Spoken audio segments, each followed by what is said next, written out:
Remedies. Remedies has become a popular segment in many homes. Remedies is illustrated here by Dr. Asma Qureshi. Dr. Qureshi has become a household name. She features the many remedies of the common everyday problems of life. If only life was so simple, why would we have needed professionals for their professional advice? Anyway, today Dr. Qureshi will talk to us about bullying. Let's take a look. Hello everyone, welcome to Remedies. My name is Dr. Asma Qureshi. Today I will talk about bullying, which is a very difficult issue that some teenagers and children encounter in their daily lives. I'll begin with a definition. Bullying is a behavior that is characterized by two criteria, namely repetition and power imbalance.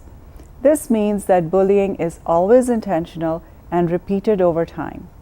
It exposes a person to unwanted aggression and usually involves a real or perceived power imbalance.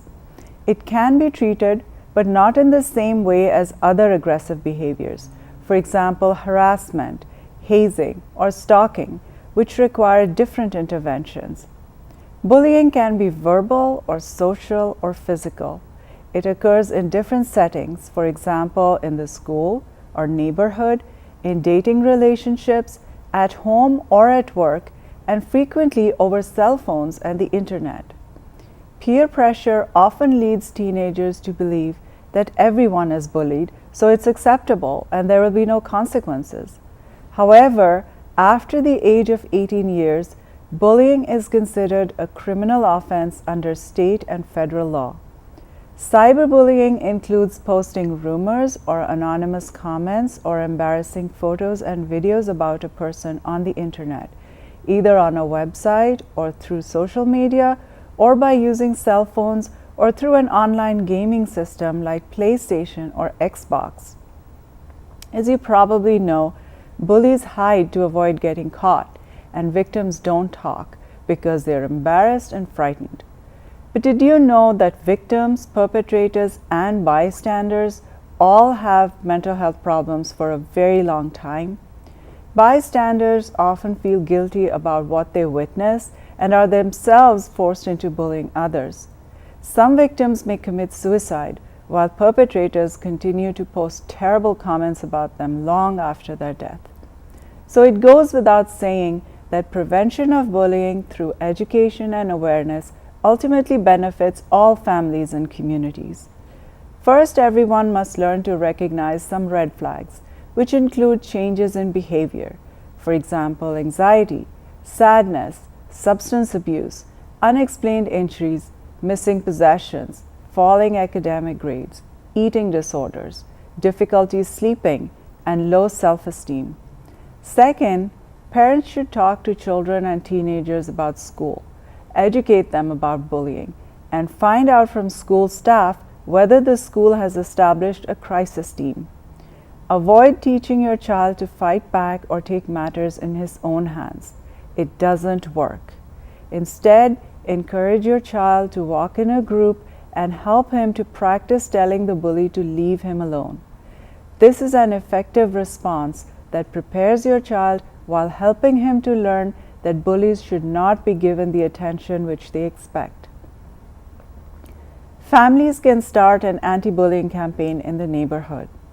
Finally, I'll explain some steps that parents, children, and teenagers can take to protect themselves and their families against cyberbullying.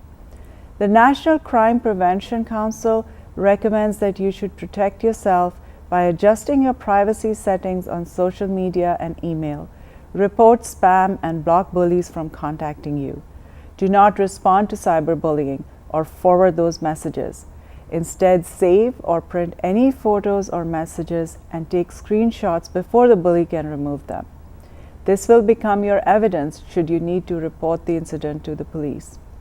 So what can teenagers do for their friends? If you are a teenager, don't forget that many people become sad or depressed or need to take medication and are afraid to talk about their condition. At the same time, they also wish that their friends would listen to them and respond sincerely without judging them. If you know someone who is a victim of cyberbullying, you should post a message to show your support for the victim. If this person is a close friend who is struggling, help him or her understand that they can trust you and gently encourage them to express their feelings. Help to strengthen your friend's self-esteem by inspiring him or her to be thankful for the good things and people in their life, or to join you in activities that they enjoy. When you suspect that someone is in danger of hurting himself, ask directly about suicide. Seek help from a trusted adult and call 911 when there is an emergency. You can also call the National Suicide Prevention Lifeline. That number is 1-800-273-8255. This way you can talk to a trained counselor. You can also text START to 741-741. Remember, don't wait, and never leave a suicidal person alone. You must be thinking, what can parents do when they find out that their own child is bullying others? Any parent would be confused in this situation. The answer is that these parents can also support their school's anti-bullying policy, stay in touch with school staff, talk with their children about positive role models, hold them accountable for bad behavior, and acknowledge appropriate behavior. They should also monitor their child's friends and activities closely and supervise texting and social networking opportunities as much as possible. When the behavior is not controlled, it is best to contact a health professional for appropriate treatment. For further information on bullying, check out your employee assistance program or local mental health association, or websites, for example, www.stopbullying.gov. Don't forget to check your state's anti-bullying laws. I'm Dr. Asma Qureshi. Thank you for watching, and I hope you will join me next month for another very interesting episode of Remedies.